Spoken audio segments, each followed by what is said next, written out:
Muito boa tarde. Está no ar a revista da semana, programa de 29 de janeiro de 2021, com José Faustino e Silvério Cunha. Boa tarde. Começamos a olhar para os temas que marcaram a semana. Começamos pelas presidenciais. Marcelo Rebelo de Sousa foi reeleito presidente nas eleições do passado domingo, com 60,70% dos votos. Seguiu-se no pódio Ana Gomes e André Ventura, e depois Marisa Matias, Tiago Maia Gonçalves e Vitorino Silva, numa eleição onde foi registada uma abstenção recorde. Começamos a análise deste tema com José Faustino. Boa tarde. Boa tarde, meus caros amigos. Espero que toda a gente esteja bem. Infelizmente as coisas não estão a evoluir como nós desejaríamos, mas também se prevê isso. Temos de ter paciência e muito cuidado e ter esperanças naqueles que nos governam, que infelizmente não têm feito a coisa da melhor forma. Em relação às presidenciais, estas eleições decorreram numa espécie de um cumprimento de calendário e numa ação que não devia ter existido. Aliás, aproveito para dizer que, e já disse isto várias vezes, mas vou repetindo, que os políticos, naquele frenesim em que andam de reuniões, põe máscara, tira máscara, mete máscara, de bico de pato, máscara social, máscara cirúrgica, todo aquele frenesim não é um bom sinal para as pessoas. Eu repito, eles nem usar a máscara sabem, praticamente, metem as mãos em cima, fazem 30 por uma linha, aquilo é perfeitamente evitável. O que se pretende é que se resolvam os problemas, não é que se fale. A conversa interessa para vós de comando, de coordenação, de planificação. E, portanto, fica aqui esse apelo. Em relação às presidenciais, portanto, não deviam ter decorrido, como já foi dito, mas decorreram. Apesar de tudo, e lá está, se o povo fosse tão disciplinado ou tão cumpridor, que eu acho que não é, a culpa não é do povo, o povo não tem culpa, tem uma culpa muito diminuta, mas se o povo tivesse completamente aterrorizado ou extremamente obediente, que felizmente ainda não está, ter-se metido em casa e não ia votar, porque a votação foi extremamente perigosa, como é bom de ver, como em todos os sítios onde as pessoas estão juntas, ainda com máscaras, não é? Já verificámos que há umas mais eficientes do que outras, e há até um mau uso da máscara, às vezes coisas que todos nós, mesmo com mais atenção, falhamos. Mas houve as eleições, cumpriu-se o calendário, e o grande vencedor foi, de facto, Marcelo Rebelo de Sousa, que eu destaco o seguinte: apesar de haver 60,52% de abstenções, ou seja, mais 9,26% que em 2016, eu registro um facto importante, é que Marcelo Rebelo de Sousa foi eleito com mais 122.142 votos do que em 2016. Todavia, e isto é bom que se diga, Marcelo Rebelo de Sousa é Presidente da República com 23,4% dos votos dos eleitores portugueses. Portanto, é uma percentagem muito pequena, na minha opinião, para o mais alto magistrado da nação. Portanto, apenas 23% dos portugueses que podem votar é que votaram no Presidente da República. Portanto, não é uma votação para o regime, para a democracia, que não nos deve honrar, também não digo que nos envergonhe, é muito forte, mas que nos deve fazer refletir profundamente. Não vou falar sobre o choradinho habitual das abstenções, da legitimidade e tudo isso, porque já aqui defendi e defendo que as pessoas têm toda a legitimidade para se abster. Eu não votei novamente e jamais o faria em tempo de estou confinado, não votei, nem iria votar naquelas condições. E noutras também, com dificuldade. Acho que a pessoa só vota quando gosta dos que lá estão. Ou quer votar em algum candidato, ou em algum partido, ou alguma coisa. Quando quiserem que a coisa seja mais a sério, porém lá não gosto de nenhum. E isso devia até contar para os lugares ficarem vazios, que era para ver se enchiam de vergonha e começavam a governar melhor. Dito isto, vamos lá fazer uma análise da situação. Como disse, não há dúvida nenhuma que Marcelo Rebelo de Sousa ganhou as eleições. Quem é que ganhou as eleições? Ganhou Marcelo Rebelo de Sousa. Agora, quem tirou grande vantagem deste ato eleitoral? Não se pode dizer que foi o vencedor das eleições, mas foi quem mais capitalizou com este negócio, digamos assim. António Costa. Não o PS. António Costa. Porque Marcelo Rebelo de Sousa tem sido um adjunto de António Costa. Eu lembro-me que no Estado Novo quem mandava era Salazar, coadjuvado pelo Presidente da República. Portanto, o poder estava no Presidente do Conselho de Ministros. Agora, passa-se exatamente o mesmo. Se alguns ficaram ofendidos com esta agressividade de palavras, não estou a ser agressivo, estou a ser sincero, é aquilo que vejo. E estou convencidíssimo que se Deus Nosso Senhor não vier à Terra, ou que se a vaca não tossir ou qualquer outra coisa, que se mantém exatamente tudo igual. António Costa foi o que mais capitalizou por vários motivos. Primeiro, mostrou-se que ele deu expressão a Marcelo, a maioria do Partido Socialista obedeceu-lhe, digamos assim, a aparente ala de extrema-esquerda à qual ele pertence, mas parece não pertencer, perdeu Ana Gomes. Embora Ana Gomes tivesse tido um lugar honroso. Mas aquele ministro que aparece sempre mais da esquerdalha, aquela sumidade das infraestruturas, que eu nunca sei o nome, ajude-me lá, Sérgio, como é que ele se chama? Pedro Nuno Santos. O Pedro Nuno Santos, aquele senhor que é especialista em aviões, perdeu completamente. Portanto, Costa ganhou outra vez. Portanto, Costa deu a ala moderado, que manda no Partido Socialista. Os contestatários ao caminho que ele tem seguido não são tantos como isso, a expressão da Ana Gomes, mas Ana Gomes, apesar de tudo, também não ficou mal na fotografia e, sobretudo, ainda que por uma diferença muito pequena, ficou à frente de André Ventura. Portanto, Ana Gomes não perdeu nem ganhou. Vamos dizer que teve uma posição honrosa, como se diz nas competições, um diploma de honra.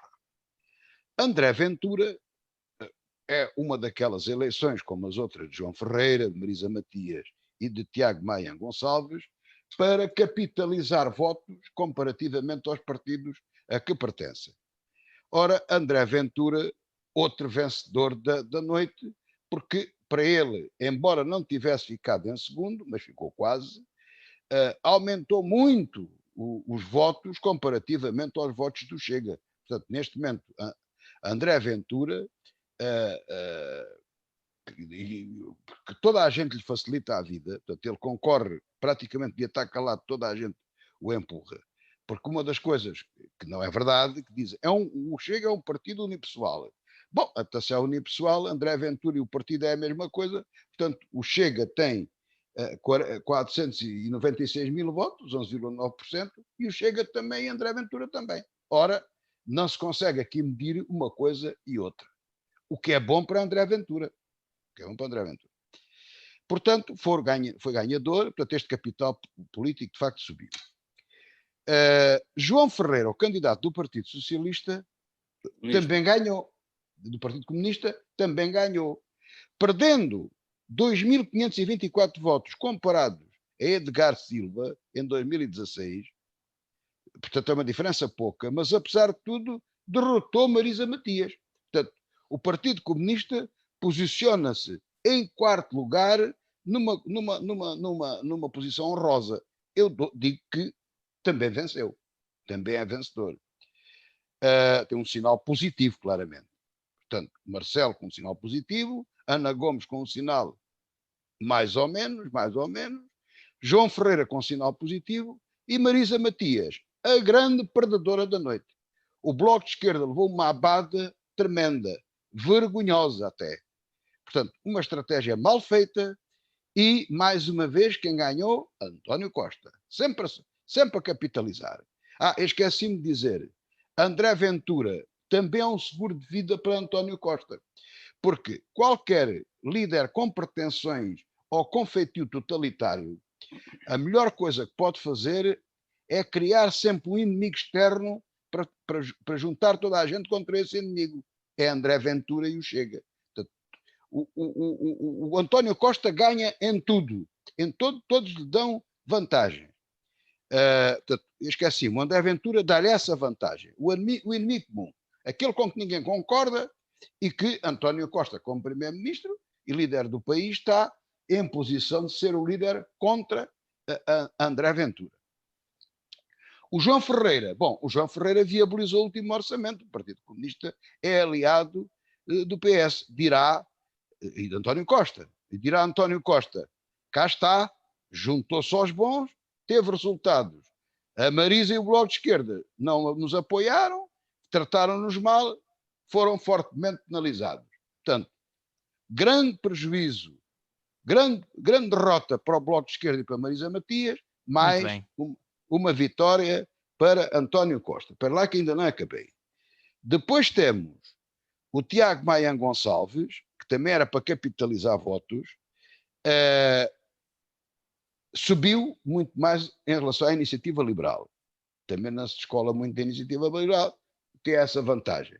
António Costa também aqui ganha, porque mostra que há uma oposição de direita civilizada que nunca apareceu com ele, a oposição liberal, vale 3,22%. Pode ter mais de 2 ou 3 deputados, mas até lhe convém. Portanto, Costa a ganhar sempre.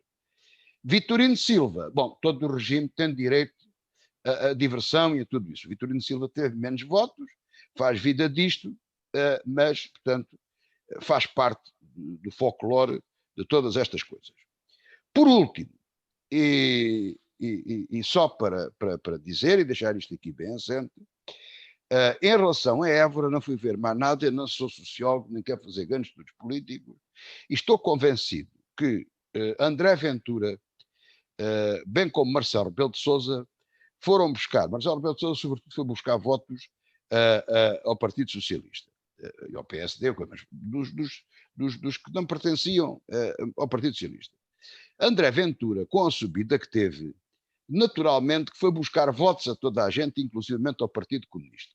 Agora, eu não aceito, eu já ouvi o professor Silvério Cunha na televisão a dizer que não é de ciência certa que houvesse um grande deslocamento de votos do Partido Comunista para o Chega. Portanto, o professor Silvério Cunha tem razão, se calhar já fez estudos mais avançados do que os meus, e a realidade é que não há prova, não há evidências, como agora se gosta de dizer, que isso aconteça. É natural que alguns votos tenham ido, é natural que sim, mas daqueles que votam no Partido Comunista, não é? Os votantes tradicionais do Partido Comunista, porque eles estão firmes e irtos como uma barra de ferro, eles não saem dali. Aliás, no distrito de Évora, João Ferreira teve apenas menos, 1.800 votos do que Edgar Silva. Edgar Silva teve 11,52% e agora João Ferreira tem 10,8%. Ainda assim, é um recuo. Agora, não há garantia absoluta que estes 1.875 votos tivessem ido todos para o Chega. É possível que alguns tenham ido. A maior parte deles, estou convencido, para André Ventura, para Ana Gomes. Portanto, não é ciência certa. E, além do mais, o Alentejo também já não é uma cotada do Partido Comunista. Portanto, é certo que Edgar, eu hoje troco os nomes todos, André Ventura ficou em segundo lugar no Alentejo todo, é verdade, mas ficou em segundo em quase todo o interior de Portugal. E até parece-me que é Lisboa que ficou muito próximo, na maioria da área metropolitana de Lisboa. Onde Ana Gomes o derrotou de facto foi no Porto. Esta é a evidência. Portanto, estes são os factos. Subiu de facto em todo lado e, como aqui temos falado muito, eu e o professor Silvério Cunha, sobre o tal Portugal de 40 quilómetros do mar para dentro, depois vai ali de um bocadinho abaixo de Lisboa até ao Porto, que é aí que é Portugal, o resto é paisagem. Portanto, a paisagem, além de Marcelo Rebelo de Sousa, que é consensual, votou maciçamente em André Ventura. Portanto, ficou em segundo lugar em todos os sítios. Esta é a verdade. Portanto, e o resto, é como costuma dizer, o resto é conversa. Portanto, isto são factos. Só para finalizar, e como André Ventura e o Chega constituiu o fenómeno do momento, a luta com o André Ventura e com o Chega tem que ser feita como a fez nestas eleições Marcelo Caetano e Tiago Maia Gonçalves, a discutir política. Marcelo Rebelo de Sousa, José Faustino. O que é que eu disse? Marcelo Caetano. Isso era o padrinho dele. Baralho-me com isto. Peço desculpa, não é Mas propositado. tem de terminar, José Faustino. Já vai com uma intervenção longa. Já está dito. Portanto, a coisa tem que ser tratada politicamente. E é politicamente também que se tem que observar a atuação do governo e daquilo tudo que temos. E as pessoas têm que começar politicamente a perceber tudo isto e estas engrenagens todas. Portanto, a ideologia, a simpatia, especialmente esta última, não se pode sobrepor a tudo o resto. Nós não estamos a olhar para o campeonato ou para a liga de futebol. Aí é que é o amor do clube e tal. Isto são coisas mais sérias. Isto trata com a nossa vida e, presentemente, infelizmente, também com a nossa morte. Muito bem. Silvério Cunha, boa tarde. A sua opinião sobre os resultados das presidenciais. E espero que estejam todos também o melhor possível no que respeita à saúde e que tenham todo cuidado também. Bom, eu relativamente às eleições, por acaso há uma observação que o José Faustino fez e que eu depois quero só especificar por uma razão, é que disse que me viu na televisão dizer uma coisa, mas a verdade é esta, é que na televisão passaram 30 segundos de 12 minutos de conversa, porque eu sou um palrador incorrigível e já sei que em televisão e em rádio 1 minuto é ouro e, portanto, eu falei de muitas outras coisas. Mas na rádio não lhe fazem o que esses malvados da televisão fazem. Bom, mas dizia eu, portanto, olhando assim para as eleições, em primeiro lugar, claro, vou começar pela questão da abstenção. Eu a questão da abstenção, continuo a achar, claro, a abstenção, as pessoas abstêm-se por muitas razões. E eu diria que há razões que são perfeitamente válidas, em que a abstenção é uma posição, digamos, politicamente, que no fundo exprime uma posição política, como há também pessoas que se abstêm por razões muito subjetivas, mas que estão no seu direito. Portanto, mas com isso acontece o seguinte, acontece a meu ver, e aí discordo do José Faustino, porque acontece o seguinte, aí a abstenção, porque é legítima, ela legitima também os resultados. Portanto, esse é o problema, porque as pessoas podem sempre não se abster, e ao abster-se e abstendo-se, acontece que sucede, evidentemente, que elas estão legitimadas ao resultado, porque fazem de livre vontade. Ora bom, devo dizer também que... professor Silvério Cunha, desculpe lá interrompê-lo, mas deixe-me lá defender a minha dama. É verdade o que está a dizer, eu reconheço isso.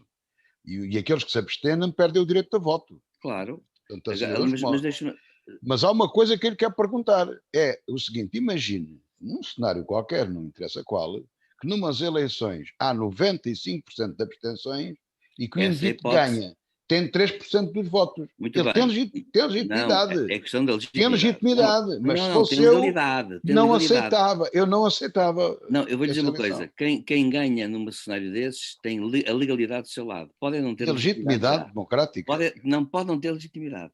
Tem a legalidade. Ele não tem a legitimidade moral para tomar posse. Agora, a meu ver, a questão pensa assim, essa é a hipótese, como sabe, a hipótese de José Saramago. Aliás, Saramago teorizou sobre isso num dos seus escritos, em que disse que, inclusivamente, para ele, o sistema em que vivemos só acabaria no dia em que toda a gente se abstivesse.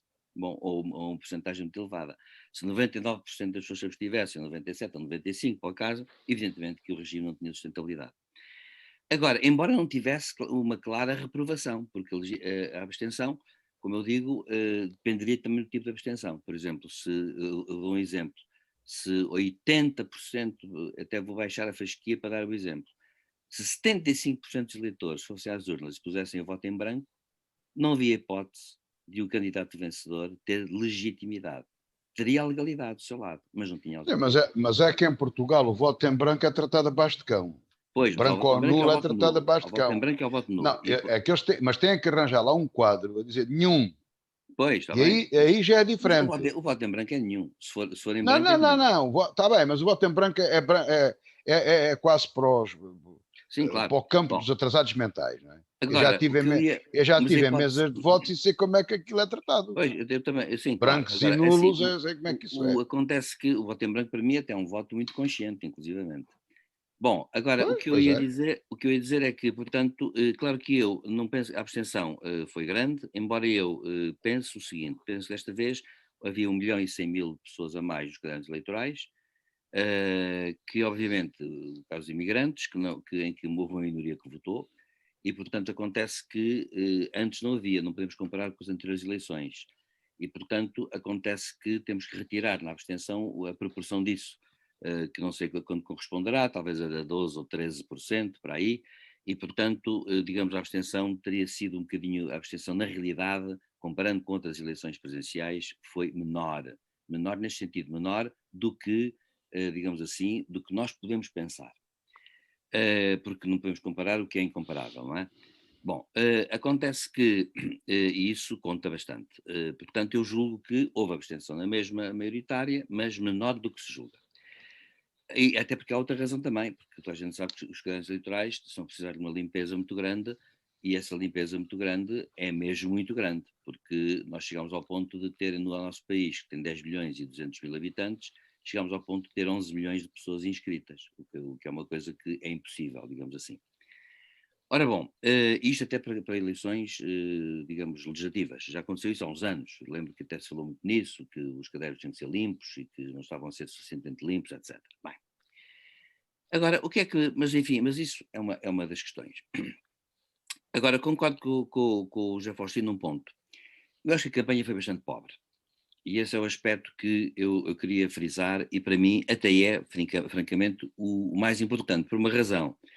Porque quando uma campanha é pobre e surte efeito, isso significa duas coisas. Significa primeiro que os políticos que foram para a campanha, uma de duas, ou são pobres e de espírito, e não são, e nós sabemos que aqui eles em geral não eram, não são, e não são, continuam a não ser como pessoas, ou então o eleitorado é pobre porque aceita que a campanha seja assim. Quer dizer, e esta questão pensa deste modo. Eu quando ouvi alguns debates, não ouvi todos, houve alguns debates e devo dizer que o debate onde houve uma temática, os debates em que houve temáticas, digamos, mais ricas, foram, quanto a mim, o debate com Marcelo Rebelo de Sousa e Ventura, onde houve até questões ideológicas interessantes que foram discutidas, eh, e onde eu até achei piada a uma coisa, porque já agora eu não deixei de achar piada a uma coisa, assim como o nosso, atenção, foi um lapso talvez, mas assim como o nosso ministro da Administração Interna ontem falou em 80 mil anos, Parque Jurássico, portanto, o André Ventura, num dado momento, ele que se diz cristão, quando Marcelo Rebelo de Sousa o confrontou com as ideias de Sá Carneiro e o do Papa João Paulo II, que como toda a gente sabe, é o grande Papa conservador do século, digamos, da segunda metade do século XX, acontece que, quando o confrontou, e disse, então o Papa pensa isto, e acontece que André Ventura, que se diz um grande cristão, disse, pois faz mal, pois pensa mal. Isso passou ao de leve. E acontece que um bom cristão não duvida de um dogma da Igreja Católica, que é a infalibilidade papal. Se João Paulo II disse aquilo, é porque estava certo. Bom, o que mostra o que a onda política pode levar. Bom, a campanha foi pobre em qualquer caso. A mim parece-me que a pessoa que fez uma campanha, digamos, ideologicamente mais rica foi obviamente o João Ferreira. Porquê? Porque é aquela pessoa que tem um discurso político, que nós já sabemos qual é um discurso político muito marcado, é um discurso político que tem aquelas marcas típicas da cultura política do PCP e, portanto, obviamente que é um discurso que tem uma forte carga, digamos assim, e ele optou por aplicar esse seu discurso marcado àquilo que eu chamo, digamos assim, certos valores, são os valores constitucionais, que ele reclamou para ele. Eu devo dizer que, por acaso, eu acho que foi uma habilidade dele porque a nossa Constituição é, até tipologicamente em direito constitucional, é classificada como uma Constituição compromissória, portanto é uma Constituição que todos podem reclamar dela, ou quase todos podem reclamar dela, Marcelo Rebelo de Sousa, aliás, reclama-se dela até porque a votou, e acontece que João Ferreira fez uma habilidade, digamos assim, no discurso, que foi tentar captá-la como sendo ele o grande depositário dos valores constitucionais. Portanto, eu acho que João Ferreira fez uma boa campanha do ponto de vista político-ideológico e Marcelo Rebelo de Sousa fê-la de uma forma à maneira dele. Marcelo Rebelo de Sousa é uma personalidade muito curiosa porque tem um traquejo muito grande, tem uma cultura política muito grande, claro, e é uma pessoa que sabe perfeitamente inverter muitas vezes o discurso, quer dizer, repare-se que ele quando ele é aquela história que aliás alguns jornalistas já notaram, e nós aqui já Faustino já falou nisso também, quando ele é entrevistado, de repente, num dado momento, ele passa a entrevistador. Ou seja, passa a controlar o entrevistador. E acontece que ele, de facto, Marcelo Rebelo de Sousa tem, sob esse ponto de vista, qualidades discursivas únicas, aliadas a uma grande inteligência e a uma grande cultura, digamos, política que ele tem, e a uma grande experiência, claro. Ele está na política desde os 22 anos, por aí. Bom, e portanto, ele arrasou, sob esse ponto de vista arrasou. Portanto, o grande vencedor é, a meu ver, Marcelo Rebelo de Sousa. Eu não digo que seja António Costa por uma razão, porque para já, eu não quero comparar naturalmente eleições legislativas com eleições presidenciais, penso que são totalmente diferentes, porque já nós temos exemplos anteriores em que as diferenças foram profundas depois, e portanto eu nunca comparo por causa disso. Nem com as autárquicas sequer. Mas acontece que há uma coisa que se pode dizer, é que Mas Marcelo Rebelo de Sousa... eu também não as comparei, professor. Não estou a dizer que as comparou, estou O a dizer, eu António não Costa comparo... não concorreu. Ele Pois, não, mas tirou mais vantagens da coisa. não, mas eu não estou a dizer que Não comparou. Agora, o que estou concorreu. a dizer é que o Marcelo Rebelo de Sousa ganhou, foi arrasador de facto, e depois, a meu ver, o que acontece, a meu ver, é que depois, de facto, o grande derrotado, a meu ver, foi o Bloco de Esquerda, foi Marisa Matias. O Bloco de Esquerda, aliás, confirma uma coisa que eu sempre aqui sustentei. O Bloco de Esquerda, é essa, aliás, a intenção do António Costa, é bom lembrar aqui, fazer um bocadinho, só lembrar o seguinte: a história política ensina-nos que na Europa Ocidental, de um modo geral, foi muito frequente até os anos 80, os partidos sociais-democratas e ou socialistas e ou trabalhistas, que é a mesma coisa, são partidos que normalmente era normal terem uma ala esquerda muito, muito, muito à esquerda, inclusivamente da extrema esquerda. O Partido Trabalhista Britânico, por exemplo, teve uma ala trotskista que esteve sempre dentro do Partido Trabalhista Britânico. E, aliás, continua, diga-se passagem, continua a haver no Partido Trabalhista Britânico pessoas muito, muito, muito marcadas à esquerda. E que não saíam para fundar um novo partido. E a maioria do partido, sendo social-democrata, digamos assim, centrista, tolerava-os bem e davam-se bem com eles. Bom, António Costa, no fundo, sonha com uma coisa, é com manter a ocupação do centro, ocupar todo o centro-esquerda e alargar-se à esquerda, comendo o Bloco de Esquerda. Qual é a fragilidade do Bloco de Esquerda? Aqui o Bloco de Esquerda é um daqueles partidos que, não é por acaso, não tem, aliás, uma estrutura autárquica capaz. A meu ver, no nosso país só há 3 partidos com estrutura autárquica capazes, que é o PSD, o PS e o PCP. O Bloco de Esquerda, não obstante, até no momento do seu maior êxito eleitoral, não tinha uma estrutura autárquica capaz, no sentido de estruturada, porque isso demora muito tempo. E acontece que é um partido que ideologicamente ainda, a meu ver, está a caminho da definição. E isso faz com que, obviamente, os seus candidatos não tenham facilmente, digamos assim, capacidade de exprimir isso. Eu, por exemplo, não penso que o Bloco de Esquerda tenha tido menos votos por causa da oposição ao orçamento do PS, não penso isso, sinceramente. Penso que o Bloco de Esquerda foi uma Marisa Matias com menos fulgor do que há 5 anos, deve dizer-se, e teve, sobretudo, uma incapacidade que foi dizer assim: bom, o nosso programa político com candidata é este, e com isso seguraria o seu eleitorado. E acontece que ela não foi capaz de fazer. Também é verdade que eu acho que Marisa Matias é uma pessoa que é uma pessoa afável, ganha muito em campanhas de rua e, a meu ver, perde muito quando as campanhas são de rua e limitam-se a zooms ou debates na televisão. É bom dizê-lo.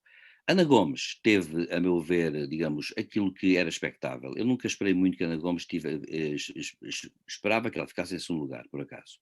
Mas devo dizer que nunca esperei que ela tivesse um grande resultado, por uma razão simples, até porque a estrutura dela era muito simples, era uma estrutura que não estava implantada em todo o país de uma forma sólida e consistente, era uma candidata que lutava, no fundo, dentro de um partido contra o líder que não recomendou e contra o Carlos César, presidente do partido, que foi fortemente contra Ana Gomes, e, portanto, não obstante o apoio de alguns setores socialistas, hoje, aliás, já há alguns estudos provisórios, claro, feitos na última semana, que mostram claramente uma coisa, mostram que 45% do eleitorado do PS votou no Marcelo Rebelo de Sousa e, portanto, ela nunca teria a maioria do eleitorado do PS. Teve alguma parte do eleitorado do PS e de outros. André Ventura, a meu ver, é um caso... A Maiane Gonçalves, quanto a mim, não é nada de especial, eu sou franco, não achei... Achei que foi interessante aquele debate com o André Ventura em que ele quis recrutar um bocadinho, digamos assim, o seu ponto de vista face ao candidato do Chega, mas não há nada de especial. Tinderrans é Tinderrans, portanto é uma pessoa popular, simpática, etc., mas não tem, portanto, não tem, digamos, teve alguma graça em algumas coisas, mas não conseguiu grandes resultados, teve menos votos até que da última eleição. Quanto a André Ventura, a questão que se põe é interessante por uma razão. Porque eu penso que o facto de ele ter ficado no interior do país, de Bragança ao Algarve, em segundo lugar praticamente em todos os concelhos, não em todos, mas em todos os concelhos, acontece que houve, por exemplo, um concelho em que ganhou Ana Gomes, aliás, ficou em primeiro lugar Ana Gomes, no norte, em Montalegre, salvo erro, mas houve aqui um concelho no sul em que ele até ganhou também, Marcelo Rebelo de Sousa, André Ventura, e portanto a mim parece uma coisa que é muito, muito simples, que é esta. As razões digamos assim, da vitória de André Ventura tem muito a ver com aquilo que agora se anda a estudar em toda a Europa, que é o que é que faz com que certo um conjunto grande de pessoas, neste caso 500.000, que é muito, vota num candidato que, na verdade, do ponto de vista ideológico, não é muito rico. O André Ventura fez uma campanha com 4, digamos, clichês. O programa do Chega, inclusivamente, sabe-se isso por inquérito hoje, nem é de conhecimento, 90% dos votantes do Chega, ou mais até, não conhecem, não se interessam muito por isso. E acontece que André Ventura conseguiu, sendo uma pessoa, a meu ver, do sistema, conseguiu passar por antissistema. E isso é que é típico dos Mas, partidos populistas. professor, desculpe lá, mas os outros votantes dos outros partidos também não conhecem o programa. Sim, a maior parte não conhece, claro. Mas sabe uma coisa, tem uma vantagem, é que os partidos mais estruturados, com mais tempo, têm uma cultura política que vão transmitindo lentamente aos seus eleitores. Agora, o caso a meu ver, da vitória de André Ventura aqui no Alentejo e no interior, do interior do país, e no Alentejo aqui em particular, tem a ver com uma coisa muito simples. Bem, aqui no Alentejo tem a ver com o seguinte facto. Para mim, aliás, isso por exemplo eu disse naquela entrevista que não passou, para mim é claro que as bases sociológicas do Partido Comunista, o proletariado rural, está a desaparecer. Neste momento, por exemplo, grande parte das pessoas que fazem agricultura são imigrantes estrangeiros, que nem sequer votam, portanto não tem relevância nenhuma. Há uma alteração na paisagem sociológica, como acontece sempre no Alentejo, e há uma alteração na paisagem sociológica do resto do país, isso é sempre assim. André Ventura, aliás, conseguiu ter vitórias em freguesias importantes de Lisboa, por exemplo, mas o que à partida lhe pode dar logo 1 ou 2 vereadores das autárquicas, se o partido tiver estrutura para ir às autárquicas, com uma boa estrutura, bem entendido, que aí contam muitas pessoas, mas a verdade é esta, é que ele de facto mostrou que a paisagem sociológica no Alentejo é outra, hoje em dia é outra. Agora, o que é que faz com que, qual é o denominador comum? Para mim ele não tirou votos ao PC por uma razão, porque eu não esperava que o PC tivesse mais. Agora, nas presenciais. Agora, mas, por exemplo, em Bragança, ele tirou votos ao PC? Bem, provavelmente tirou votos ao PSD e ao CDS, não é? Ele terá tirado votos a toda a gente. Agora, acontece que as razões foram diferentes? Os eleitores pensam no norte diferente do que pensam no sul? Não, a questão não é essa, quanto a mim. A questão é aquilo que faz, efetivamente, com que o interior tenha votado em André Ventura. E então aí há vários tipos de voto. Eu acho que há pessoas que votaram em André Ventura por várias razões diferentes. Umas por razões doutrinárias. Serão aquelas que são teorizadas pelo número 2, Diogo Pacheco de Amorim. Outras pessoas votaram como protesto, e o protesto, a meu ver, aqui pode se dividir em várias secções. E eu vou só citar uma para acabar, que é, a meu ver, é de facto o abandono a que os sucessivos governos, digamos, submeteram o interior do país. Nós temos 80% da população naquela tal fita que eu refiro sempre, que o José Faustino já referiu, entre Setúbal e Valença do Minho, 40 km de largura. Portugal já é um país estreito, portanto isto mostra o descalabro, digamos assim, do ponto de vista do território em que nós vivemos, e acontece que as pessoas, inclusive também graças ao Dr. Passos Coelho, tiveram, em muitos sítios, tiveram muitas coisas que acabaram, e que note-se, na Europa, isso está a acontecer um bocado por todo lado. Eu lembro sempre uma Mas coisa isso é porque o país faliu, professor, não foi de Passos acordo, Coelho. mas isso é um País facto. Temos de faliu. avançar, temos mais Mas é um temas. Eu facto. gostava de avançar para os outros temas. Mas isto também é um facto. Mas eu queria dizer o seguinte: não é só isso também. É que na Europa está a verificar-se nos países grandes a mesma coisa. E eu dou um exemplo que também dei nessa entrevista e que não passou. Em França, por exemplo, que é um país muito maior que Portugal, uma cidade de 40 mil habitantes, que para nós é média, lá é pequenina. E quando foi dos coletes amarelos, eu vi na televisão, sobretudo nos canais franceses que dedicaram muito tempo àquilo, eu vi eu vi coisas que me espantaram muito e que eu pensava que em França não existiriam sequer, e não fossem possíveis. E daquelas muitas queixas dos coletes amarelos, vinha uma que era frequente, e diziam assim: eu vivo numa cidade de 40 mil habitantes. Neste momento, nessa cidade, além de umas mercearias, de umas farmácias e de um ou outro armazém pequenino, de umas lojas pequeninas, eu tenho o hipermercado a 30 quilómetros. Para fazer compras de alimentação do mês, em conta, tenho que andar 60 quilómetros. E se não tiver carro, ou gasto gasolina, ou se não tiver carro, tenho que ir em transportes públicos e perco um dia. Como é que eu faço compras? Não vou ali deslocar-me ali ao sítio mais próximo a 1 quilómetro no máximo para fazer compras. E as pessoas, portanto, hoje em dia, também têm um problema que é este, que é as pequenas coisas fazem as grandes diferenças.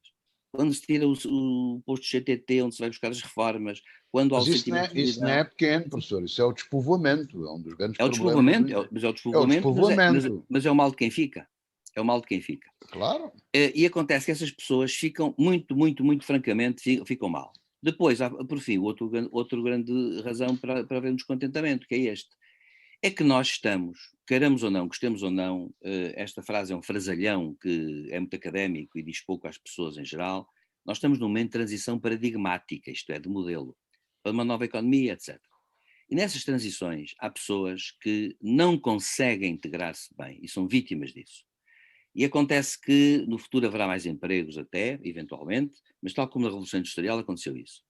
E acontece que sempre que há essas diferenças, há pessoas que são, ou passam a viver do assistencialismo do Estado, e isso psicologicamente é mau para elas, revolta-as contra o mundo, desqualifica-as, ou há pessoas mesmo, pela sua idade, não estão e pelas suas baixas qualificações, não estão qualificadas para poder, por exemplo, ir, digamos, para uma nova economia, e por isso são desempregados de longa duração, com toda a angústia que isso traz no futuro, porque não têm idade para reforma, mas não têm idade para aguentar até a reforma um subsídio de desemprego, e quando têm alguns subsídios assistenciais do Estado, essas pessoas, regra geral, têm aquilo que eu chamo um síndrome de desqualificação. Isso está estudado. E essas pessoas, em regra, ficam muito revoltadas com o mundo, porque é um mundo que elas não compreendem. E têm razão do ponto de vista delas, diga-se passagem. Porquê? Porque é um mundo que é diferente e que as prejudica, ao mesmo tempo que há outros que não são prejudicados. E estas diferenças são terríveis, sob esse ponto de vista, do ponto de vista da chamada psicologia coletiva. Portanto, eu penso que André Ventura, aliás, tem encarnado muito bem isso, porque Professor, eu tente conheço gente. terminar Eu e vou temos de terminar. avançar para outros temas. Eu vou terminar só para dizer isto. Eu só queria terminar dizendo isto. Eu conheço algumas pessoas também que são simpatizantes do Chega e que, por exemplo, têm um discurso que eu acho espantoso quando elas falam comigo, sobretudo quando são jovens. Porque já tive, porque há alunos que são do Chega, por exemplo. E eles dizem assim, a corrupção dos banqueiros. Nós devíamos era matá-los todos. E eu ouço para aquilo e penso assim, epá, daqui a um bocado só falta falar na tomada do Palácio de Inverno do czar, na Revolução Soviética. Tem um discurso que é muito curioso, porque é um discurso de revolta que parece revolucionária. E que, curiosamente, se aquilo fosse descontextualizado, pareciam que eram da extrema-esquerda, e não, estão no outro lado. Mas, historicamente, isso aconteceu assim. Aconteceu assim com Mussolini, aconteceu assim também com todos os movimentos desse tipo, que vieram dizer... O Hitler também tinha os mesmos objetivos. Também, e vieram dizer que queriam destruir o regime não sei quantos, queriam ir contra não sei quê, mas no fim não foram e mantiveram. Não é? Hitler até, inclusivamente, manteve... Mantiveram alguma coisa, as finanças estavam Não. na Hitler, mão dos judeus e eles terminaram. não. Hitler, por exemplo, manteve um grande pacto com os banqueiros, inclusivamente judeus, e até manteve com a família Krupp, fabricantes de armamento sofisticado, Sim, mas que a eram família. judeus. A família Krupp era nazi, desculpe lá. Mas eram judeus.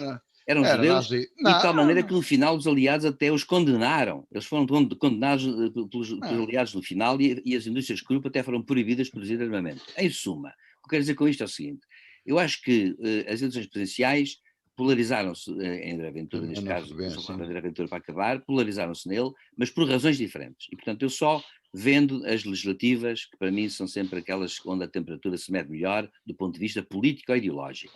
Do ponto de vista das pessoas, é o partido que tiver a estrutura autárquica melhor e, portanto, ver-se-á nas autárquicas. Mas para mim as legislativas é que medem bem o valor dos partidos enquanto coletivos. E é isso que eu queria dizer. Portanto, em suma, para mim quem ganhou foi Marcelo Rebelo de Sousa, e eu acho que Marcelo Rebelo de Sousa vai puxar dos galões porque vai ser suficiente para isso. Agora, há um derrotado na noite também. Marisa Matias foi derrotado, mas há um derrotado oculto, que é Rui Rio. Rui Rio fez um discurso que eu vou dizer franco, um discurso que não lembra ao diabo. É uma coisa, e o José Faustino sabe que eu tenho dito aqui, eu respeito muito o Rui Rio, por acaso acho que ele é uma pessoa muito respeitável e acho que é uma pessoa e muito inteligente, inclusivamente, muito racional, mas que teve uma saída que eu achei espantosa, porque ele, em vez de dizer assim, o líder do CDS disse, nós ganhamos. Rui Rio, em vez de dizer isso, desloca o discurso de uma forma que eu acho que até é psicanalítica, para falar do Alentejo e do que aconteceu no Alentejo. Mas acontece que o que importa foi a vitória de Marcelo Rebelo de Sousa, que diabo. E, portanto, eu acho que ele não assumiu aquilo, ele não assumiu uma vitória, não deitou os foguetes que devia ter deitado. E eu acho que era o grande líder por uma razão, porque António Costa não podia fazê-lo. Podia estar todo intimamente contente, como eu acho que o José Faustino tem razão. Ele ficou todo contente, o António Costa, mas não deitou foguetes nem foi buscar as canas. Ora, quem podia fazê-lo com êxito era Rui Rio, e não o fez. Isso para mim é uma coisa muito esquisita e que não dá para perceber muito bem. É uma coisa sobre a qual ainda estou a pensar. E sobre isto é tudo. Muito bem, vamos lá então. Mas, Diga, Sérgio, José Faustino. a conversa vai longa, mas É eu acho que verdade. os nossos ouvintes têm, para as coisas ficarem claras, sobre as abstenções, a verdade é que nestas eleições há à volta, de facto, nos cadernos eleitorais, mais à volta, como o professor disse, bem 1 milhão de eleitores. Todavia, feita a comparação com o número anterior e agora, a abstenção seria de 56,19%. Fiz agora aqui as contas. E votaram menos 478.791 eleitores que em 2016. Portanto, estes são com a pandemia não está mal. Não está mal, mas estes são os números corretos e exatos. Que é para não ficar mais ou certo, menos certo, e tal. Certo, não, 56,19. Muito bem. Muito bem, vamos lá então avançar para o próximo tema. Gostava de os ouvir sobre uma polémica em torno da suspensão do ensino à distância devido ao atual período de estado de emergência, uma suspensão do ensino à distância que o Ministro da Educação disse que a interrupção era para todos. Já esta semana, há poucos dias, o Primeiro-Ministro esclareceu que o Ministro da Educação, Tiago Brandão Rodrigues, não disse que era proibido o ensino online dos privados. Houve aqui alguma polémica também lhe pareceu, José Faustino? Não houve polémica, houve mentira, o que é costume. É raro o dia que se passa em que o governo não mente às pessoas. Só que agora é descaradamente, quer dizer, é completamente descarado. E depois, volto a lembrar, estamos com o pior governo que Portugal teve desde sempre. E nestas coisas, António Costa já teria com certeza remodelado o governo, porque as pessoas com o perfil de António Costa são como os eucaliptos, secam tudo à volta. E, portanto, é natural que tenha um governo fraco. Agora, tão fraco é que ele não esperava. Portanto, mas António Costa não pode remodelar o governo antes de acabar a presidência europeia. Portanto, deve fazê-lo com certeza, com a bênção do Presidente da República e o aplauso da comunicação social, deve fazê-lo lá para julho, agosto, talvez no sossego da praia, se o bicho nos der mais algum descanso. Não, o Ministro da Educação apresentou um discurso ideológico, pró-comunista, aliás, em que disse que as escolas fechavam num género de férias, mas fechavam todas, porque se corria o risco de haver escolas que não tinham capacidade para fazer o ensino à distância e outras que tinham, e portanto criavam-se desigualdades. Quer dizer, como alguém já disse, que eu não posso andar de carro enquanto todos não tiverem carro. Ora bem, 2 pontos de azar para o governo e para o ministro. O primeiro é que o artigo 43 ou 42 da Constituição é claro nisso e proíbe esse tipo de situações. Portanto, ninguém pode ser impedido de ensinar ou de ser ensinado. Portanto, é mais ou menos isto. E, portanto, é inconstitucional essa lei e essa decisão do governo. E em segundo lugar, as escolas públicas Portanto, porque ele referia-se que as escolas privadas, e naturalmente, têm capacidade para fazer ensino à distância. As públicas não têm por uma razão simples, porque falhou o governo e ele a uma promessa que tinha feito anteriormente. Aliás, à semelhança de tudo o resto. Não se prepararam para nada. Não se prepararam para nada. E eu acho que temos que preparar, hoje não falamos de pandemia, vamos só um bocadinho mais à frente, temos que preparar o futuro e não andar a pensar muito no passado. Mas gosto de lembrar que, se formos verificar no mês de janeiro, em quase todos os anos passados, houve saturação nas urgências dos hospitais. Portanto, é conversa, não é a estripe inglesa que piorou o vírus chinês, que é a culpada de tudo. A culpa é que não se preveniu. A culpa é que não se preveniu. Não, além da pandemia, era previsível que houvesse dificuldades e saturação nos hospitais. Esta é que é a verdade. E as escolas não têm capacidade para se ensinar à distância porque falharam na proposta que fizeram. Não foram eles que puseram, que compravam computadores, tudo isso, para as crianças. Não compraram. Além disso, há, de facto, escolas, e isso foi dito por responsáveis, que têm capacidade para promover esse ensino por vários motivos. Porque os pais se mobilizaram, porque as câmaras municipais, com um empenho extraordinário, se mobilizaram e porque a sociedade civil se mobilizou, nomeadamente empresas privadas. Esta é que é a verdade. Portanto, do Estado, zero. Não houve apoio absolutamente nenhum do Estado.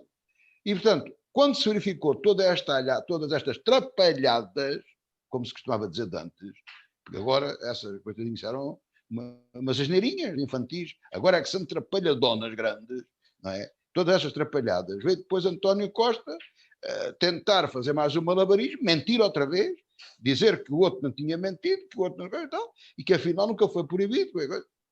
Toda a gente ficou claro, toda a gente percebeu o que é que ele disse, e um e o outro, portanto, toda a gente percebeu isso. É evidente, não se pode proibir que haja ensino à distância, porque a Constituição não permite que uma coisa dessas seja proibida. Claro, Muito bem. é muitas vezes, já são muitas vezes, e o professor Silvério Cunha é que é o professor de Ciência Política. Estes afloramentos totalitários, para mim, não são esquisitos. Isto quer-nos dizer qualquer coisa. Temos é que começar a enquadrar todo este problema. Isto é preocupante. Silvério Cunha, a sua opinião. Acontece que, bem, eu quero fazer uma observação sobre o ministro e sobre a questão do governo, mas vou começar por aqui dizendo o seguinte: bem, para mim não faz mal que, obviamente, haja retificação de erros. Portanto, o que disse o ministro foi um erro, o Primeiro-Ministro corrigiu, tem autoridade para isso e, portanto, pode fazê-lo. Se corrigiram e vão agora comprar os milhares de computadores que faltam, e já cá estão, aliás, a maior parte, penso Mas, eu. professor, mas o ministro enganou-se ou mentiu? Não, eu penso que o ministro. Sim, pode ter. Sim, não sei nesse sentido. Mas pode ter Não, mentido. é que aquilo que disse com aquilo que pôs o Muitas primeiro-ministro vezes. mentiu. Sabe, o que eu penso que atualmente se passa, o ministro. Mentiram os dois. Eu sou ministro, já quero dizer uma coisa, mas eu diria assim. Neste momento eu acho que se está a improvisar muito porque a pandemia também está a ofuscar completamente a vida do país, que é uma coisa terrível porque é mau para a pandemia e é mau para o país.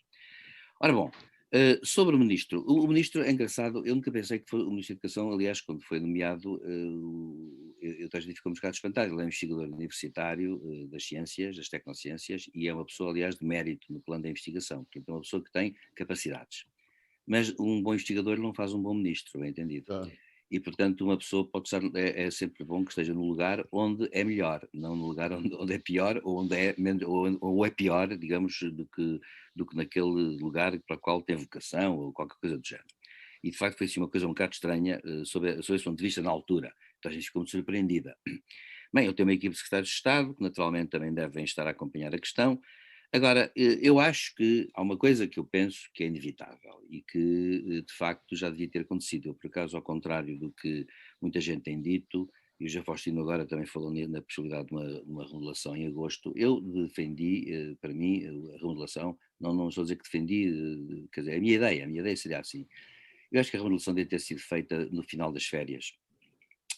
Por uma razão, porque estes governos que estão em frente a estas situações, qualquer governo que fosse, são governos que ficam de algum modo exaustos com o tempo. E até mais, torna-se cada vez mais difícil puxar a máquina administrativa do Estado, que, como se sabe, o nosso país é muito pesada. E, portanto, esse é um problema que nós temos. Nós temos um país que tem uma máquina de Estado que até é, em termos proporcionais, menor que a dos países da Europa do Norte, muito menor, mas acontece que, em contrapartida, é mais ineficiente e é muito mais pesada, que é uma coisa que parece um bocado esquisito, mas é assim. Por razões históricas que agora não vamos examinar. Portanto, eu julgo com toda a franqueza que o governo devia ter sido remodelado logo no final das férias, logo no princípio de setembro, e era remodelado precisamente para quê? Para dar um novo fôlego. E, portanto, havia um conjunto de ministros que naturalmente deveriam, digamos assim, sair para dar uma outra imagem por um lado, mas não é só isso, é para dar outra cara, para ter outros métodos, para ter outras equipes que os rodeiam, etc. E isso, no sentido de uma melhoria, que, claro, o Primeiro-Ministro tem que, em princípio, ter na cabeça, bem entendido. Claro que se não tem na cabeça nada, obviamente não pode fazer melhorias nenhumas. Portanto, eu penso que isso é o que devia ter acontecido. Agora, acho que, sinceramente, dou razão a um ponto. Eu sou contra o nivelar por baixo. Nivelar por baixo é o pior que há. Nivelar por baixo é o pior que há porque não beneficia ninguém. Nós temos que nivelar é por cima. Portanto, o problema que se põe é esse. É evidente que aquela ideia de que certas crianças, por não terem, e também vou dizer outra coisa a respeito do ensino presencial ou à distância. Eu sou adepto do ensino presencial, devo dizer. Acho que é melhor. E acho que é mais eficaz. À distância, também já o fiz, e vou fazê-lo agora, e tenho feito, aliás, as últimas aulas foram assim, e vamos provavelmente entrar no segundo semestre nas universidades também com o ensino à distância. Eu devo dizer que o ensino à distância exige muito mais até dos professores, e cansa muito mais. Eu cansei muito mais quando foi do confinamento do ano passado, do que normalmente quando vou dar as aulas. Porquê? Porque obriga a uma preparação de outro tipo, obriga a um atendimento dos alunos de outro tipo, porque nós devemos atender os alunos e ajudá-los, não é? E ter-lhes dúvidas, etc. Por exemplo, um destes dias vou dar uma aula inteira por Zoom, não é uma aula, é uma sessão de dúvidas para com os alunos que, reprovando o método de avaliação, têm que ir ao exame. Eu vou dar uma aula de dúvidas. Sou obrigado? Não. Mas eu, como professor, não me sinto à vontade, não me sinto bem se não fizer isso. Porque acho que no estatuto da minha carreira, por exemplo, uma das coisas que se diz é que as pessoas devem acompanhar e ajudar os alunos. Bom, ora, à distância é tudo mais difícil. Eu penso que os professores fazem um esforço muito grande e cansam-se muito mais. Portanto, eu julgo que esta questão da suspensão do ensino à distância, esta questão do ensino à distância, é uma questão que é um mal menor, tem que ser feito. O mais possível livrarmos disso quanto antes, mas eu sinceramente sou convencido que, por várias razões de ordem vária, como está a pandemia, vamos ter que esperar à vontade por fevereiro também, para que depois possa fazer qualquer coisa, e acho que antes disso não vai ser possível. Finalmente, acho que de facto o ministro cometeu, a meu ver, um erro, uma atrapalhada. Acontece que, e digo, como já disse, eu acho que deveria ter havido já uma relação ministerial há mais tempo, e acho que as relações ministeriais são sempre entendidas como fracassos. Não são. É dizer assim, há uma equipe que desempenhou as suas funções e o que importa é que, enquanto as desempenhe bem. Quando há dificuldades e já não é possível fazer, o que é que se faz? Muda-se a equipe precisamente porquê? Porque quem esteve lá a fazer as coisas foi considerado bem. Quem depois vem é que vai fazer de novo o trabalho. Portanto, não é nenhum desdouro, não é nenhuma ignomínia, não é nenhum labéu, não é nenhum insulto. E por isso eu não tenho medo das relações ministeriais, porque elas deviam ocorrer e até só podem ser um ato de inteligência política fazê-las. Portanto, eu penso que era um caso destes, típico, e acho que o ministro, sob esse ponto de vista, é uma pessoa que, a meu ver, não está muito vocacionado. Não é um homem também das ciências da educação. Aqui impunha-se no Ministério da Educação uma pessoa que tivesse uma ideia de educação, uma ideia muito bem informada, impunha-se mesmo fazer aquilo que, por exemplo, se faz muitas vezes em outros ministérios, fosse até um especialista na matéria, um homem com currículo, com provas dadas, etc. E, portanto, e não é, é um investigador na área dele e, portanto, pronto, e é isso que ele tem, e é muito bom, claro, mas é apenas isso. Muito bem, vamos lá então. Temos 10 minutos de programa, vamos tentar eh, ser mais concisos. Olhamos agora para o plano de vacinação. A prioridade vai avançar agora, vai passar agora para os políticos, autarcas incluídos, um grupo de deputados do Parlamento e 20 membros do Governo. O despacho já foi publicado em Diário da República. José Faustino. Bom, eu disse aqui a semana passada, e não altero, continuo a pensar da mesma maneira, sou desta opinião e da contrária. Mas quando disse isto, e digo, referia naturalmente às principais figuras do Estado e àqueles na hierarquia de Estado que têm que lidar mais com a pandemia. Vou dar um exemplo. Presidente da República, o Presidente da Assembleia da República, porque é a segunda figura do Estado, portanto, se o Presidente estiver doente, é o Presidente da Assembleia que o substitui. A terceira figura do Estado, que é o Primeiro-Ministro, naturalmente que sim, a Ministra da Saúde, a Diretora-Geral de Saúde e por aí adiante, não é? Portanto, essas pessoas que têm o Secretário de Estado, enfim, essas coisas. Não sei quantos são, 20 ou 30, não faço ideia, não os conto. Esses parece-me que era quase obrigatório, portanto não tenho nada contra. Um alargamento um bocadinho maior já entra o tal contra, ser a favor e contra ao mesmo tempo. Agora, a mim parece-me, tirando aqueles que estão mesmo a lidar com o problema, eu acho que andam demais na rua, dão um mau exemplo, volto a repetir. O que anda essa gente sempre a fazer? Por exemplo, o Presidente da República, eu acho que ele é mau, eu sei que ele gosta de andar sempre na rua, mas não pode. As recomendações neste momento é para as pessoas estarem recolhidas em casa, confinadas. E ele tem que estar confinado ou em casa ou no palácio. Fala pela internet, fala como ele quiser, mas também tem todo o direito de se vacinar. Mas o melhor sistema é o recolhimento, é o confinamento. Bom, agora, para se ver o resto dos vacinados, é mais um tique totalitário que eu tenho vindo a apontar. Nenhum governo de duvidosa crença democrática faria melhor. Então agora vai-se vacinar toda a gente aí. Isto leva-nos ao critério da vacinação e a pergunta é muito simples. E eu faço-a um bocado com as costas quentes por aquilo que tenho ouvido a muitos especialistas. Mas que é um raciocínio simples. Vamos ver. Antes de olharmos lá para fora, vamos olhar cá dentro. Quem é que tem morrido mais com a doença? E se formos ver, apesar de haver muita gente a infectar-se já jovens, tanto da meia idade, os que mais sofrem são os mais idosos. Parece-me que é óbvio que desde o princípio que as prioridades do plano de vacinação estão erradas. O que não é de esperar, o que é de esperar, porque eles raramente acertam em alguma coisa, portanto estão erradas. Mas os erros, como o professor Silvério Cunha dizia, ou até mesmo as atrapalhadas, podem-se corrigir. É evidente que temos que alterar isto e vacinar, sobretudo, pronto, os profissionais de saúde está definido, os idosos nos lares e as pessoas que estão ligadas aos lares, os políticos, pois que sejam, mas isso é uma minoria, os políticos estão de facto na linha da frente, que serão 20 ou 30, não mais, e o resto esperam pela sua vez. Aliás, há muitos a fazê-lo e é meritório, eu se estivesse no lugar deles faria o mesmo, não querem ser vacinados. Claro, se houver um deputado com 70 e tal anos, 80, eu acho bem que ele seja vacinado como qualquer outro cidadão. Eles têm que alterar urgentemente o critério, não é para vacinar políticos, é para vacinar os nossos concidadãos mais velhotes. Isso é que tem que ser feito.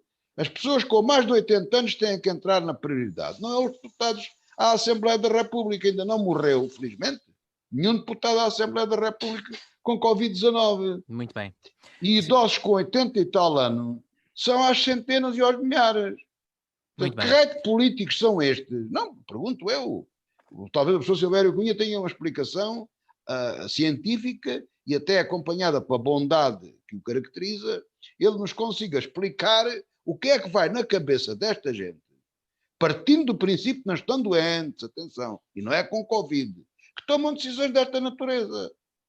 É evidente, muito boa gente. Por exemplo, deixe-me dizer que um presidente de Câmara ou um vereador que é o chefe da Proteção Civil, que tem que ir aos sítios, tem que ir ali, deve ser vacinado? Com certeza que sim. Não ponho isso em causa. Agora, a prioridade é para os idosos, é para os velhotes, para os de 80, depois para os de 70, depois para os de 60. Claro, os doentes, com as doenças graves também estão identificadas. Muito bem. Este é que é o caminho. Silvério Cunha, qual é a sua opinião? Este critério, desculpe lá só, Sérgio, para acabar e para sublinhar, este critério, na minha opinião, não é próprio de um regime democrático como é o nosso, ou como diz ser. Silvério Cunha. Eu penso que o primeiro critério que foi avançado no princípio tinha aspectos que são positivos, como por exemplo a vacinação do pessoal médico, claro, e paramédico, a vacinação naturalmente dos utentes dos lares de idosos e daqueles dos funcionários desses mesmos lares, que lidam com eles diretamente. Enfim, havia critérios desse tipo e há, que estão estabelecidos pela Comissão e que, a meu ver, são corretos. O que está aqui em causa, sobretudo, é que exceções é que se poderiam fazer, ou então que correções se podem e devem fazer. A meu ver, quanto aos políticos, eu sou franco e vou dizer o seguinte. É claro que devem ser, e claro, incluo no plano as forças de segurança, naturalmente, que têm que ser vacinadas. Agora, quanto aos políticos, eu penso que devia ser o Presidente da República, o Presidente da Assembleia da República, o Primeiro-Ministro, os ministros, não, os secretários de Estado não, e apenas a Comissão Permanente da Assembleia da República, para já. Era somente isso e acabou. E ficava por aí. Naturalmente que isso se estendia a regiões autónomas nos equivalentes, bem entendido. Depois, eu iria para uma medida mais simples, que era esta. Todas as pessoas com a idade igual ou superior a 75 anos deviam ser vacinadas. E acabou. E a emenda seria essa. Naturalmente que as forças de segurança estão incluídas, como o pessoal médico e paramédico, estão incluídas nas necessidades essenciais e prementes. É evidente que se me disserem assim, agora entramos depois no campo das especulações e das especulações em que tudo é justo e nada é justo ao mesmo tempo, porque isto são escolhas complicadas. Se me disserem assim, então aqueles trabalhadores que trabalham em questões essenciais, no plano essenciais na produção, claro, em termos de justiça, deviam ser vacinados também, isso é evidente. Aqueles trabalhadores que trabalham, que são essenciais para a vida económica do país, também deviam ser vacinados, devia ser a segunda onda. Mas, como disse o José Faustino e bem, nós temos, portanto, como digo, pessoal político o menos possível. O que eu digo é as cúpulas e pronto. Forças Armadas, polícia, sim. Maiores de 75 anos, iguais ou maiores de 75 anos, sim também. Depois disso, eu penso que, aliás, isso teria uma grande vantagem, que é que isso iria abrandar muito a onda da pandemia. E como iria abrandar muito a onda da pandemia e dos mortos, isso permitiria inclusivamente que os hospitais, digamos assim, se houvesse uma espécie de relaxamento muito maior e de abrandamento da curva. E, portanto, eu julgo que isso seria o essencial a fazer. E aí sou adepto de um sistema à israelita e à americana em alguns estados americanos, que era, até devia haver postos, sobretudo nas grandes cidades, Lisboa e Grande Porto, onde deveria haver pelo menos 1 ou 2 postos em que a vacinação podia ser 24 horas por dia. Essa é para mim também uma questão que acho que é importante, porque a vacinação está a ser feita paulatinamente, mas é bom dizer que não chega a vacinar, o ritmo a que estamos é um ritmo, a meu ver, baixo. Se nós, antes de final de março, não tivermos pelo menos 1 milhão de pessoas vacinadas, isso pode ser um fracasso.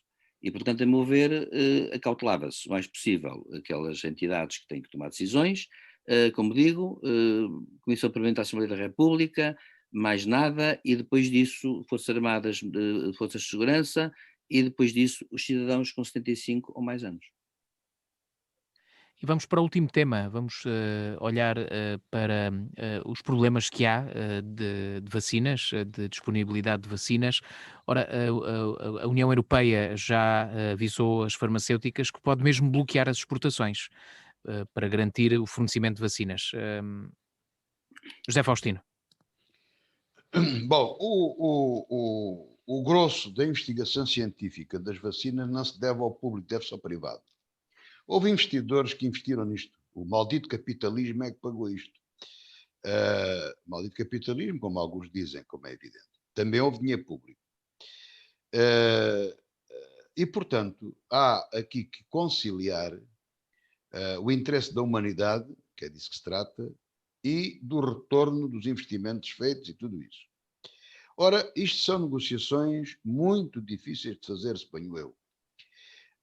Porque isto é quase negociar em cima do fio da navalha, produzir vacinas que ainda não estão aprovadas, elas depois são aprovadas, já algumas feitas, continua-se, outras em desenvolvimento, depois há muita procura, há a localização do sítio onde elas são produzidas e onde vão ser consumidas.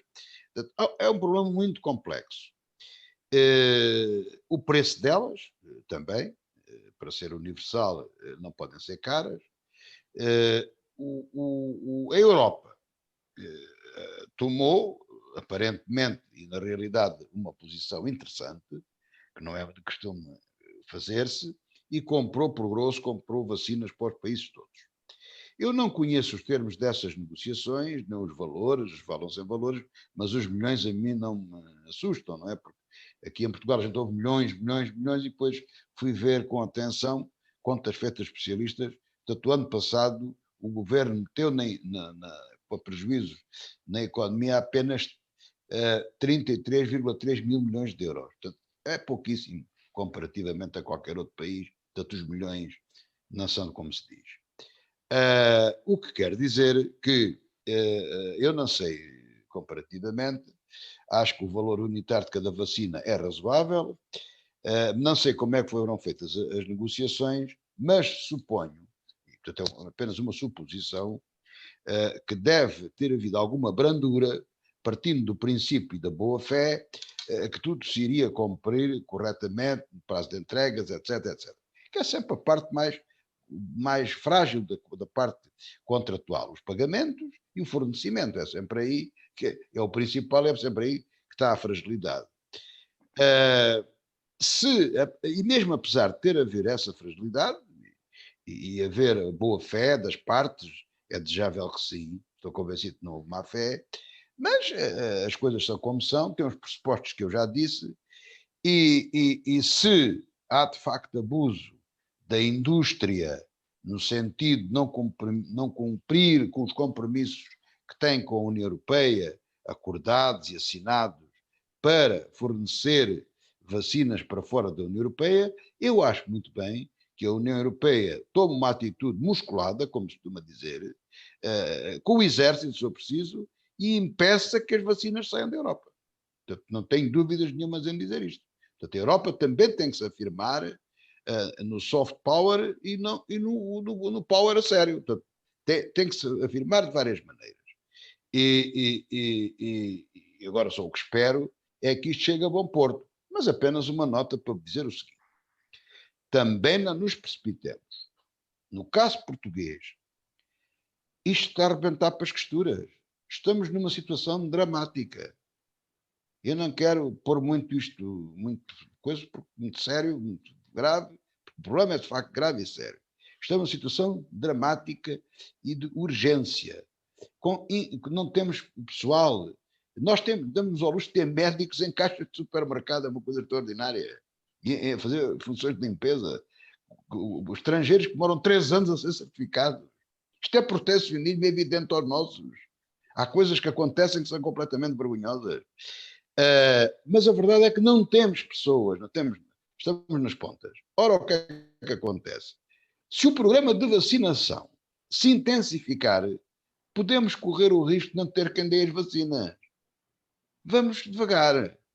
Portanto, este problema que está a acontecer na Europa, que é um problema para países como a Alemanha e países que estão organizados, para Portugal até pode ser um mal bom, porque não vai criar mais problemas de organização. Porque não há enfermeiros para vacinar. Os enfermeiros estão todos, é o que me dizem, a cair, os médicos, aquela gente, está tudo a cair na exaustão nos hospitais e em todo o lado. Portanto, esta cadência lenta da vacinação é capaz de não ser má ideia. Ora, perante este quadro, mando ao bom senso que se desvie tudo para os velhotes de 80 anos. Não sou tão benevolente como a professora Silvério Cunha. Vou seguir a norma dos outros países, 80. Portanto, agora, se vierem todas de repente, a gente não tem capacidade de resposta. É mais um falhanço que vamos verificar. Portanto, vamos ver o que é que vai acontecer. Silvério Bom, Cunha. eu acho que nós, de facto, parece que temos 700 e tal médicos que andam por aí a fazer outras coisas, mas isso, se o reconhecimento demora 3 anos, a culpa é da Ordem dos Médicos. Agora, a questão que se coloca é um bocado a Ordem dos Médicos não deve querer concorrência, não é? Pois, mas a Ordem dos Médicos tem impedido. Não, mas a Ordem dos Médicos não faz lei, não é? Pois, que eu saiba. Pois não. E o bastonar da Ordem dos Médicos também não é eleito pelo povo. Pois não. Agora, a questão que eu coloco é esta, portanto, se era tratar de pôr esses médicos no ativo, para o primeiro ponto.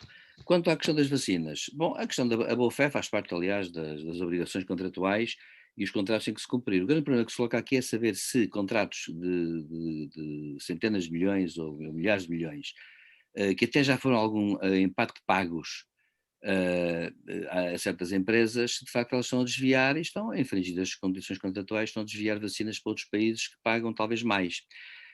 E, portanto, estamos a falar de um outro tipo de mercado. Ora bom, acontece que a Comissão Europeia comprou X milhões de doses, Mas, professor, deixa-me interromper. Não desconfie tanto do capitalismo. Não, eu desconfio imenso do capitalismo. Não, olha lá, eles podiam ter mais olhos que barriga. Eles podem ter...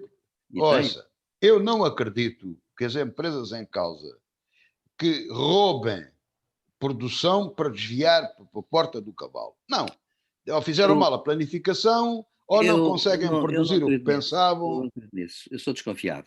E a Comissão Europeia, aliás, dizem que está a fazer investigações nesse sentido, e o tom ontem da Comissária não foi casual, senão a Comissária Europeia não teria sido tão severa.